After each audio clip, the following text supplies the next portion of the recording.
Okay నమస్కారం. Rajamahendravaram Allu Ramalingaiah homeo medical కాలేజ్లో గాయత్రి అని ఒక పాప ఏదైతే పీజీ చదువుతూ ఉన్నారో డిపార్ట్మెంట్ ఒక ఒత్తిడి వలన వారి డిపార్ట్మెంట్ల మధ్యన కొన్ని సమన్వయ లోపాలు ఏదైతే ఉన్నాయో వారి యొక్క వ్యక్తిగత కక్షలు విద్యార్థులపైన ఒత్తిడి తెచ్చే విధంగా ప్రవర్తన విధానం ఉండడం వల్ల మానసిక ఒత్తిడితో గత 3 రోజులుగా ఆ అమ్మ ఏ విధమైన ఆహారం తీసుకోకుండా స్పృహ కోల్పోయే పరిస్థితి రావడం, తల్లిదండ్రులు శ్రీకాకుళం నుంచి రావడం, తోటి విద్యార్థులందరూ కూడా ఇది వాస్తవం, ఆ పాపకనే కాదు మిగతా విద్యార్థులు అందరికీ కూడా ఇదే విధమైన ఒత్తిడి తేవడం, హెరాస్ చేయడం, థ్రెటనింగ్ చేయడం ఇవన్నీ కూడా జరుగుతున్నాయని చెప్పి వాళ్ళందరూ కూడా చెప్పడం జరిగింది. ఏదైతే హెచ్ఓడి పి మంజుల గారి మీద వీళ్ళందరూ కూడా ఆరోపణలు చెప్పడం జరిగింది. వెంటనే ప్రిన్సిపల్ గారు లీవ్లో ఉన్నారు, ఆయన కూడా ఇక్కడికి రమ్మని చెప్పడం, మండే ఛార్జ్ తీసుకోమని చెప్పడం కూడా జరిగింది.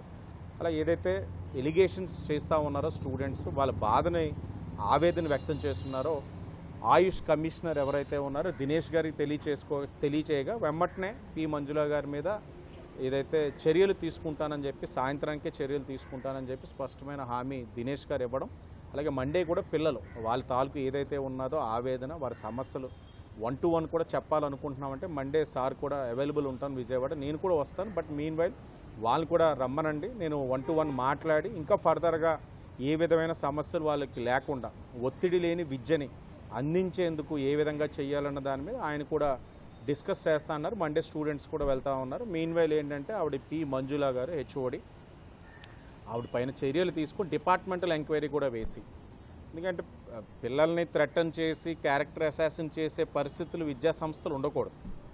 అది మీకు ఏ విధమైన మీకు ఇంకొక డిపార్ట్మెంట్తో సమస్య ఉన్నా, ఇంకో హెచ్ఓడితో సమస్య ఉన్నా, లేకపోతే మీకు ఇంకొక తోటి ఉపాధ్యాయులతో సమస్య ఉంటే మీరు చూసుకోవాలి. కానీ పిల్లల్ని మధ్యలోని ఇబ్బంది పెట్టే విధంగా విద్యా వ్యవస్థని సంస్థని తీసుకెళ్ళడం అన్నది మంచి విధానం కాదు. కూటమి ప్రభుత్వం అలాంటిది ఉపేక్షించదు. తల్లిదండ్రులకు కూడా హామీ ఇచ్చున్నాం, మీకు అండగా ఉంటాం, చర్యలు ఉంటాయి, మళ్ళా అలాంటి పునరావృతం కాకుండా కూడా చూసుకునే బాధ్యత తీసుకుంటానని చెప్పడం జరిగింది. వాళ్ళందరూ కూడా పెద్ద మనసుతోటి మేము ఈ అంశాన్ని కన్సర్న్ డిపార్ట్మెంట్స్ తెలియచేయాలనుకున్నాం కానీ వేరే ఆలోచన లేదని చెప్పడంతో వాళ్ళకు కూడా ఒక క్లీన్ మెసేజ్ ఇచ్చాం.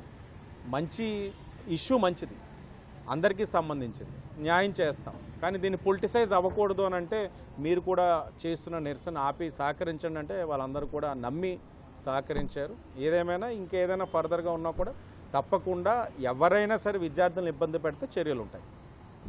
కరెక్ట్గా అన్నారు, ఒక 4-5 రండి, కమిషనర్ రేపు కూడా వెళ్ళండి, ఫర్దర్గా ఇప్పుడు ఫేస్ చేస్తుంది ఎక్కడ కూడా ఉండకుండా చూసుకునే బాధ్యత నేను కూడా తీసుకుంటాను. నా పేరు రామచంద్ర అండి, నేను శ్రీకాకుళం నుంచి. మా అమ్మాయి విజయ గాయత్రి ఇక్కడ పీజీ ఫస్ట్ ఇయర్ చదువుతున్నది, ఎండి ఈ అల్లు రామలింగయ్య కాలేజీలో.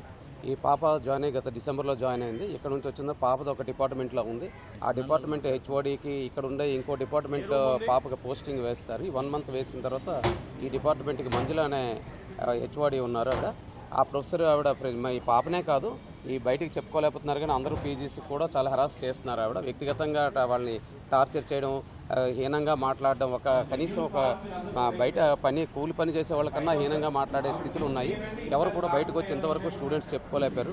ఈ ఇష్యూ చాలా బర్న్ అయింది కాబట్టి ఇబ్బందిగా ఉంది. ఎవరైతే హెచ్ఓడి దగ్గరికి వెళ్తారో తన మదర్ డిపార్ట్మెంట్ హెచ్ఓడి దగ్గరికి వెళ్ళినప్పుడు వాళ్ళకి ఇల్లీగల్ అఫైర్స్ ఎంటగట్టడం, నువ్వు అక్కడ మీ ఇద్దరు ఏం చేశారు, ఏం మాట్లాడుతున్నారో నాకు ఆన్ పేపరు, ఆ సైన్ నువ్వు కూడా కాదు ఆయన కూడా కావాలి, నాకు అపాలజీ పెట్టాలి, ఇద్దరు సంతకం పెట్టాలి. ఇలాగని ఆవిడ ఈ కాలేజీని కూడా పాపకి బెదిరిస్తూ నేను ఈ కాలేజీలో నీ ద్వారా మెసేజ్ ఫ్యూచర్లో రాబోయే ఫస్ట్ ఇయర్ వాళ్ళు వస్తున్నారు వాళ్ళకి కూడా ఫ్రెషర్స్కి మళ్ళీ మీ సీనియర్స్కి ఇంకా కాలేజ్ అంతటా కూడా ఒక సమాజాన్ని ఒక మెసేజ్ని ఇవ్వాలనుకుంటున్నాను.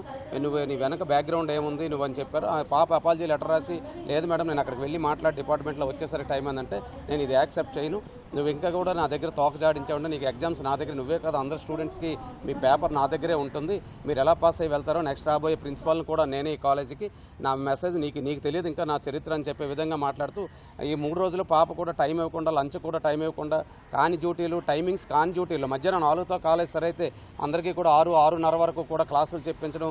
ఆవిడ క్లాసుకు వెళ్ళరని అంటే తెలుసుకునే విషయాల్లో ఆవిడ క్లాసుకు వెళ్ళరు, ఓపీ చూడరు. ఆవిడ కూడా చాలా అజమాయిషీ చెలాయిస్తారు.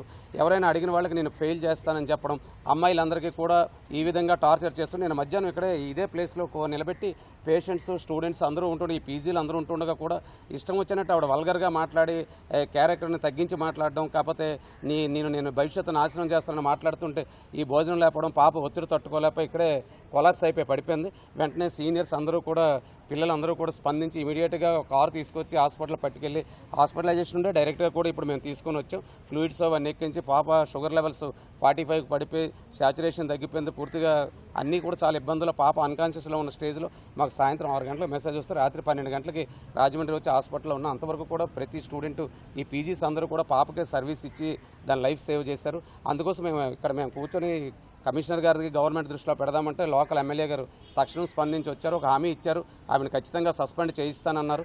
లేకపోతే ఖచ్చితంగా మీతో కాంటాక్ట్లో ఉంటాం, సస్పెండ్ అయ్యే వరకు నాది బాధ్యత అని చెప్పారు. పాపకే కాదు అందరూ కూడా కమిషనర్ గారు లాంటి వాళ్ళు మాట్లాడితే ఒక్కొక్కరు ఇండివిజువల్గా వాళ్ళకు ఉండే సమస్యలు చెప్తారు. ఆ అవకాశాన్ని కాలేజీలో కానీ కాలేజ్ స్టాఫ్ కానీ ప్రిన్సిపాల్ గారు కానీ ఎవరికి ఇంతవరకు ఇవ్వనివ్వలేదు. అందరూ ఒకటే అయిపోయి రేపు పొద్దున సమస్య వచ్చినప్పుడు స్టాఫ్ అందరూ ఒకటే అవుతున్నారు. వీళ్ళ ఎగ్జామ్స్ భయంతో వీళ్ళు ఆగుతున్నారు. వాళ్ళు ఇండివిజువల్గా అమ్మాయిలకు కానీ జెంట్స్కి కానీ ఎవరికి మీరు చెప్పించినా వాళ్ళ వ్యక్తిగతంగా అన్నీ కూడా చెప్తారు. అందుకు కమిషనర్ గారు కూడా ఎమ్మెల్యే గారు మాట మీద అవకాశం ఇచ్చారు. మండే ఆయనే పంపిస్తున్నారు ఎమ్మెల్యే గారు. అందుకోసం ఆయన ఇండివిజువల్గా మాట్లాడి తక్షణం ఈవేళే సస్పెండ్ ఆర్డర్స్ ఇస్తామన్నారు, తర్వాత కూడా ఉంచమన్నారు. అందుకోసం మీకు ఆయన ఇచ్చేదానికి ఎమ్మెల్యే గారికి కూడా మీ ద్వారా ధన్యవాదాలు తెలియజేస్తూ గవర్నమెంట్కి కూడా ప్రభుత్వానికి ఆయుష్ కమిషనర్ గారు కూడా విజ్ఞప్తి చేసుకుంటున్నాను. ఇది మా అమ్మాయి అయింది, ఏదో ఆ భగవంతుడి దయ వల్ల మాకు లైఫ్ నిలబడింది. అదే మిగతా అమ్మాయిలు కానీ మిగతా స్టూడెంట్స్ కూడా ఒకవేళ ఒత్తిడి పరీక్ష ఫెయిల్ చేస్తాము, లేకపోతే నిజంగా ఫెయిల్ చేశాక ఎవరైనా సూసైడ్ చేసుకుంటే ఒక ఫ్యూచర్ అంతా కూడా దేశానికి సర్వీస్ ఇవ్వాల్సిన డాక్టర్ల జీవితాన్ని మీరు నాశనం చేసిన వాళ్ళు అవుతున్నారు. ఇది ప్రభుత్వం సీరియస్గా తీసుకొని తక్షణ న్యాయం చేస్తారని చెప్పేసి మీ ద్వారా తెలియజేసుకుంటున్నాం.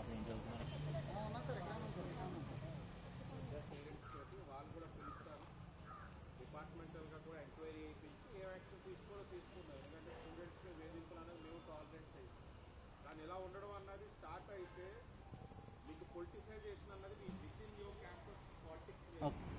నమస్తే అండి, నేను ఇక్కడ గాయత్రి పార్ట్ 1 పీజీ చేస్తున్నాను. నాకు ఇక్కడ డాక్టర్ పి మంజుల అని ఒక హెడ్ ఆఫ్ ద డిపార్ట్మెంట్ నుంచి వర్బల్ అబ్యూజ్ ఉంటూ నన్ను పర్సనల్గా టార్గెట్ చేస్తూ ఆవిడ నన్ను ఇబ్బంది పెడుతున్న క్రమంలో నేను ఇక్కడ లోకల్ ఎమ్మెల్యే ఆదిరెడ్డి వాసు గారిని ఆయన సపోర్ట్ని అప్రోచ్ అవ్వడం జరిగింది. ఆయన వచ్చి నాకు హామీ ఇచ్చారు, ఈ ఇష్యూని ఆయన తగిన పాసిబుల్ అయిన వే అంతట్లో కూడా ఆయన సాల్వ్ చేసి నాకు న్యాయం చేకూరుస్తానని మాట ఇవ్వడం జరిగింది. నీకు తర్వాత నువ్వు రాసే పరీక్షల తాలూకా మార్కులన్నీ నా చేతుల్లోనే ఉన్నాయి. నువ్వు కనుక నేను చెప్పినట్టు చేయకపోతే తదుపరి నీ పరీక్షలన్నింటిలో నిన్ను ఫెయిల్ చేస్తామని నన్ను చెప్పడం, ఎవరి అండ చూసుకొని నువ్వు ఇంత ధైర్యంగా కాలేజీలో వస్తున్నావు, నేను చెప్పినట్టు చేయకపోతే నీకు సాయంత్రంలోగా నేనేం చేస్తామని బెదిరించడం జరిగి ఆ వేధింపులను తట్టుకోలేక నేను కొలాప్స్ అవ్వడం జరిగింది. వెంటనే నన్ను హాస్పిటల్లో అడ్మిట్ చేసి తర్వాత ఇష్యూ ఇక్కడ ప్రిన్సిపల్ గారి నోటీస్కి అండ్ లోకల్ ఎమ్మెల్యే నోటీస్కి తీసుకెళ్ళడం జరిగింది. అవును, లంచ్కి వెళ్ళే టైం కూడా ఇవ్వట్లేదు. డిపార్ట్మెంటల్ వర్క్స్ అనేవి 12 to 1 లంచ్ ఇచ్చేటప్పుడు 12:20 వరకు మమ్మల్ని డిపార్ట్మెంట్ నుంచి రిలీవ్ చేయకపోవడం, మళ్ళీ ఎగ్జాక్ట్గా 1 o'clockకి వచ్చి కనిపించకపోతే అంటే ఒక్క నిమిషం అయినా సరే మమ్మల్ని మళ్ళీ నిల్చోబెట్టి వర్బల్ అబ్యూస్ చేస్తూ నన్ను క్యారెక్టర్ అసాసినేట్ చేస్తూ డిగ్రేడ్ చేయడం జరుగుతుంది ప్రొఫెషనల్గా.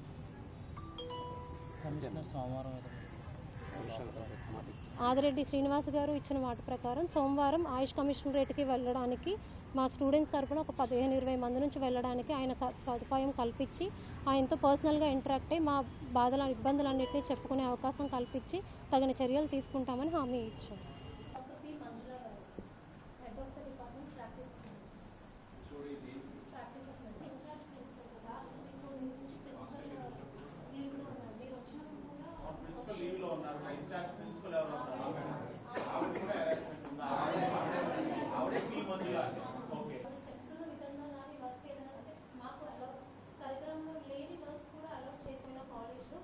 మమ్మల్ని అందరూ ఇండివిజువల్గా టార్గెట్ చేసి మిమ్మల్ని ఫెయిల్ చేస్తాము, మీ కాలేజ్లో ఎలా తిరుగుతారో నేను చూస్తాను అని చెప్పి ఇక్కడ లాస్ట్ ఒక్కరు డిపార్ట్మెంట్ ఆఫ్ ఆర్డినెన్స్